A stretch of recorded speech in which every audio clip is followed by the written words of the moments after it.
नमस्कार, मैं अमन यादव और आप देख रहे हैं वीके न्यूज। यूपी में राम राम के साथ अब महाकाल भी गूंजेगा। शिव के जयकारों के साथ अब काशी भी गूंज उठेगा। हर तरफ शिव भक्तों की टोलियां दिखेंगी। शिव के रंग में काशी रंग जाएगी। हिंदू संगठन राम और भोले के भक्तों के लिए इससे बड़ी बात और क्या होगी कि बिना किसी पचड़े के काशी कॉरिडोर के लिए जमीन मिल चुकी है। यानी एक तरफ अयोध्या में रामलला का दिव्य मंदिर बनेगा तो दूसरी तरफ काशी में भव्य मंदिर। अयोध्या में सालों तक चली कानूनी लड़ाई जीतने के बाद राम मंदिर के लिए जमीन मिली और काशी में बिना किसी विवाद के अब इस भोले की माया कहें या सद्बुद्धि ये आप तय कीजिए, पर काशी विश्वनाथ कॉरिडोर के लिए जो सबसे बड़ी रुकावट बताई जा रही थी वो अब बिना किसी विवाद के हट चुकी है। कहते हैं जब जुमा पर महाकाल का नाम हो तो सारे काम खुद ब खुद होने लगते हैं और यहां भी कुछ ऐसा ही नजारा हुआ है। और सबसे खास बात यह है कि काशी विश्वनाथ कॉरिडोर प्रधानमंत्री मोदी का ड्रीम प्रोजेक्ट है और इसे पूरा करने के लिए जो बाधा सबसे बड़ी बताई जा रही थी वो अब हट चुकी है। वो बिना किसी सियासत के और बिना किसी पचड़े के। उम्मीद है कि अब काशी और खिल जाएगा और आने वाले समय में ज्ञान की ऐसी खुशबू फैलाएगा कि पूरी दुनिया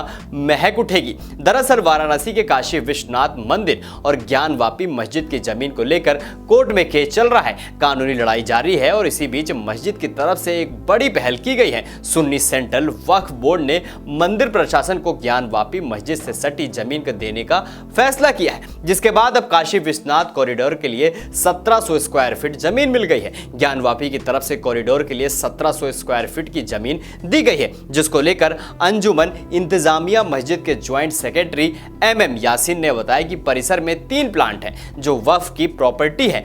उसी में से एक प्लांट पर कंट्रोल रूम बना था, जिसको लेकर हमने सुन्नी वक्फ बोर्ड से बात की थी। वहां से परमिशन मिलने के बाद मंडल युक्त से बात करके समन्वय बनाया, जिसके बाद हमने कॉरिडोर के निर्माण में करीब 1700 स्क्वायर फीट जमीन देने का फैसला किया। इसके बदले हमें परिसर के बाहर 1000 वर्ग फीट की जमीन मिली है। यहां आपको बता दें कि इस संपत्ति का आर्टिकल 31 के एक्सचेंज ऑफर प्रॉपर्टी के तहत दस्तावेजों में ई स्टाम्प के जरिए साइन किया गया है। इसके लिए बकायदा 9,29,000 रुपए की स्टाम्प ड्यूटी चुकाई गई है। सीधे अर्थों में जमीन इस हाथ से दी गई और उस हाथ से ले ली गई। इसका मंदिर और मस्जिद विवाद से कोई लेना देना नहीं है, लेकिन एक पेच अभी भी फंसा है। वो ये है कि विवाद को लेकर मामला कोर्ट में लंबित है, यानी कानूनी लड़ाई जारी है। सिर्फ जमीन का साइन किया गया है। इसको लेकर वाराणसी मंडल के कमिश्नर दीपक अग्रवाल और अंजुमन इंतजामिया मस्जिद के मोहम्मद यासिन ने जमीन साइन की पुष्टि की है। बताया कि इसके लिए विधिक प्रक्रिया पूरी गई है। विश्वनाथ मंदिर को जमीन दिए जाने के समक्ष मस्जिद पक्ष को करीब 500 मीटर दूर बांस फाटक के पास जमीन दी गई है। बता दें कि यह जमीन ज्ञानवापी मस्जिद से सटी हुई है। इस जमीन पर मंदिर प्रशासन का कंट्रोल रूम बना हुआ है, लेकिन अब इसे स्थानांतरित किया जाएगा। हालांकि पहले यह जमीन प्रशासन के पास थी, लेकिन इस पर कॉरिडोर का काम आगे बढ़ाने के लिए कानूनी तौर पर मस्जिद पक्ष की स्वीकृति चाहिए थी। अब स्वीकृति मिलने के बाद और विधिक प्रक्रिया पूरे होने के बाद कॉरिडोर को और भी भव्य रूप मिलेगा। कहा जा रहा है कि अब इस फैसले के बाद प्रधानमंत्री नरेंद्र मोदी के dream project Kashi Vishwanath corridor में 4 चांद लग जाएगा और आने वाले समय में काशी की भव्यता देखने लायक होगी।